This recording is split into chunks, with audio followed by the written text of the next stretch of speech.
আমরা অনেকেই জানি না আমাদের অতিরিক্ত ফাইল আমরা কোথায় রাখবো।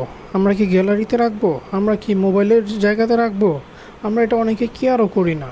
যার দরুন আমরা কিন্তু বেশি ফাইল মোবাইলে ইউজ করতে পারি না।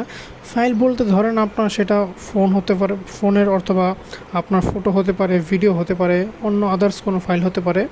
এখন সেই ফাইলটা হতে পারে আপনার পার্সোনাল ইমেজ, পার্সোনাল ছবি, ভিডিও, পার্সোনাল ডকুমেন্ট অথবা আপনার অফিসের যে কোনো জিনিস।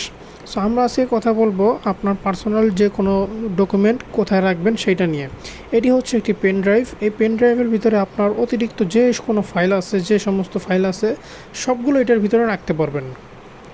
যদি গ্যালারির ভিতরে রাখেন, গ্যালারির ভিতরে তো আপনি একটা সময় গিয়ে আর রাখতে পারবেন না, স্টোরেজ ফুরে গেলে। এবং অতিরিক্ত স্টোরেজ সহ বা অতিরিক্ত যদি আপনি ফাইল রাখেন সেক্ষেত্রে আপনার মোবাইল ডিস্টার্ব দিতে পারে, মোবাইল স্লো কাজ করতে পারে।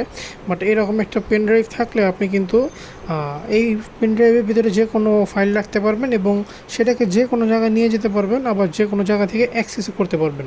সো পেন ড্রাইভ ইউজ করা কিন্তু খুবই ভালো, আপনারা চাইলে এটি ইউজ করতে পারেন।